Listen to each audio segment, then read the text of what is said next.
दोस्तों साथियों, आपने रैंकिंग के विषय में जो है रैंकिंग के विषय में बहुत सुना होगा। और आपको बता दें, हमारे एक मित्र थे, ये 72-73 में कानपुर मेडिकल कॉलेज में फार्मेसिस्ट ट्रेनिंग कर रहे थे। तो मैं कभी कभी मिलने चला जाता था। तो जो उनके जूनियर स्टूडेंट थे, यानी उनके जूनियर साथी लोग, तो क्योंकि हम तो ऐसे बेधड़क चले जाते थे। ये था कि हमारा थर्ड ईयर का साथी है या सेकंड ईयर का हमारा साथी है। तो जो नए लड़के आते थे, वो ज़्यादातर जो है उनको ये आदेश होता है, जो नए लड़के जाते हैं उनको, यानी अपने बटन की तीसरी बटन को देखने का होता है कि आप तीसरी बटन देख करके चलें अपने जूनियर सीनियर के सामने।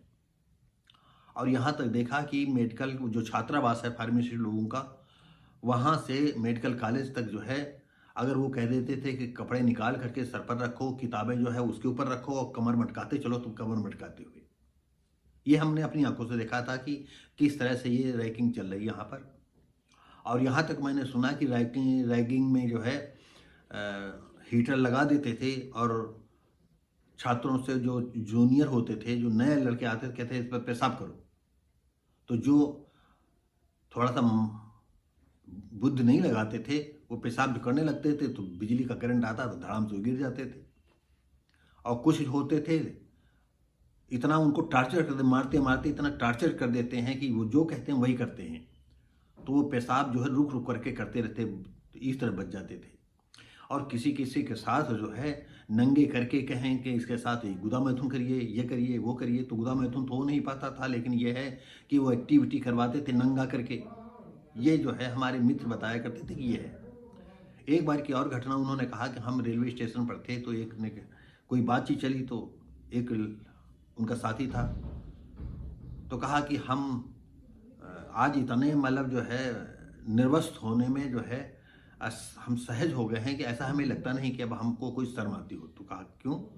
तो कहा कि अब हॉस्टल में इतनी रैगिंग होती आई है, तो इतना जो है असर हो गया है। तो एक ने कहा कि आज तुम प्लेटफार्म पर नंगे होकर चल सकते हो? तो उसने कहा हाँ। तो कहा अच्छा जाइए उधर और अ, नंगे होकर के जो है आप आइए यहाँ तक, और आगे जा कर के फिर कपड़े पहन लेना। वो उठता है सहज स्वभाव से, जैसे कि कोई मतलब ना हो, कोई न दिक्कत, ना झिझक, ना कहीं कुछ। और प्लेन फट जाता है, उधर बाथरूम में जाता है, बाथरूम में सारे कपड़े निकालता, निकाल करके कुछ बैग वैग था वो खोपड़ी पर रखता है और ऐसे चला आता है जैसे कोई पागल हो। अब ये लोग क्षण वो चला रहा, लोग पब्लिक देख रहे हैं, तो लड़कियां देखती मुंह घुमा लेती हैं, औरतें देखती मुंह घुमा लेती। वो प्लेटफार्म पर आता है और आगे जा करके जो है फिर किसी बाथरूम में घुसता, फिर कपड़े बदल करके आ जाता है। तो इस तरह की घटनाएं होती। हम आपको अब बताते चलें कि ये रैगिंग जो है केरल का मामला है, और पिछले नवंबर से रैगिंग चलती रही है, और लगातार 3 महीने तक इतनी भयानक रैगिंग ली कि मतलब उनको घंटों जो है नंगे रखा जाता था, नंग। और इसके बाद जो डंबल होता है, डंबल से मारना पीटना। और जैसे हम आपको बता ही चुके हैं कि ये हो सकता है उन लोगों ने न बताया हो, और एक दिन नहीं, 2 दिन नहीं, 3 महीने तक लगातार जो है उनको निरस्त करके खड़ा कर दिया जाता था। इसमें से 5 लोग गिरफ्तार हुए हैं।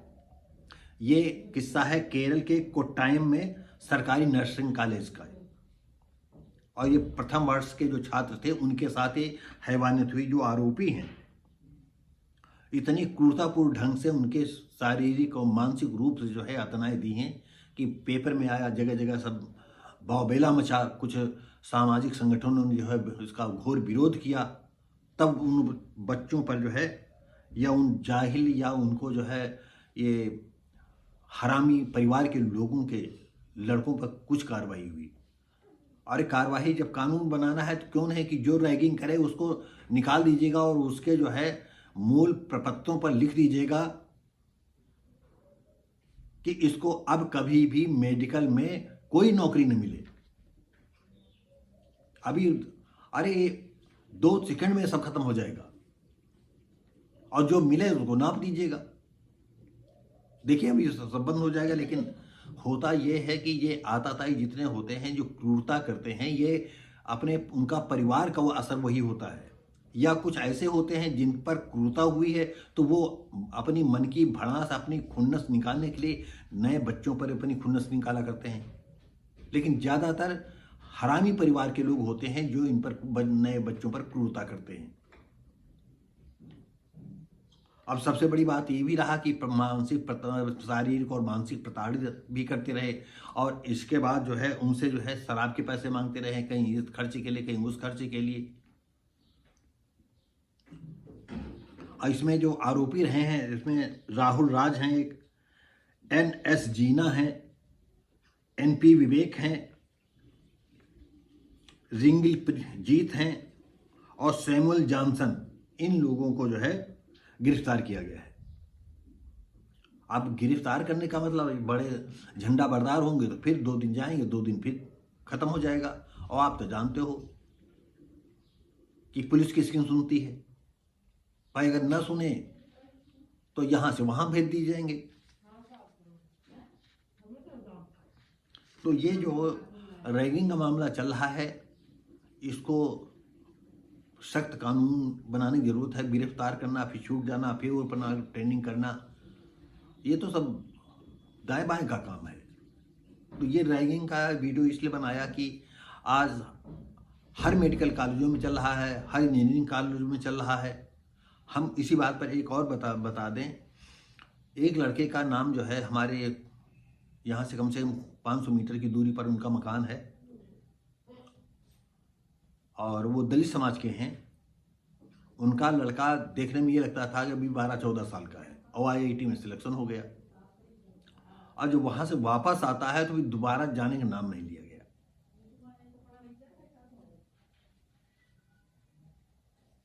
तो आपको बता दें कि उससे रिश्ते, नातेदार, यार, दोस्तों ने पूछा आखिर क्या बात है, कुछ तो बताओ, कारण तो बताओ। लेकिन वो लड़का कोई कारण न बता सका है। हम नहीं जाएंगे, हम नहीं करेंगे, हम ट्रेनिंग नहीं करेंगे। तो दोस्तों, साथियों, ये रैगिंग का मामला जो है बड़ा अजीब है। तो साथियों जो है, अब हम वो बात कहना नहीं चाहते हैं, जैसे कुछ ऐसे भी लोग हैं जो छोटे लड़के, नए लड़के, देखने में जिनकी उम्र कुछ ज़्यादा होती है लेकिन देखने में बहुत छोटे होते हैं, या जितनी उम्र होती है कि इंटर पास, तो कभी कभी बच्चा जो है 16-17 साल की उम्र में भी जो है इंटर पास कर लिया करता था। तो उनके साथ ये लोग जो है किस तरह शारीरिक शोषण करते हैं, हम जो बात कहना नहीं चाहते हैं, आप हमारे दर्शक हैं, आप समझ सकते हैं कि हम ये क्या कहना चाहते हैं। तो दोस्तों, साथियों जो है, ये वीडियो हम यहीं समाप्त करते हैं। हम मिलेंगे आपको अगली वीडियो में। यदि आपको हमारा वीडियो ये रैगिंग के विषय में है कि ज़्यादातर जो है गरीब के बच्चों के साथ रैगिंग ज़्यादा होती है, अच्छा लगता हो तो लाइक, शेयर, कमेंट करें, सब्सक्राइब करें, बेल आइकन दबा दें। हम मिलेंगे आपको अगली वीडियो में, तब तक के लिए नमस्कार, जय हिंद।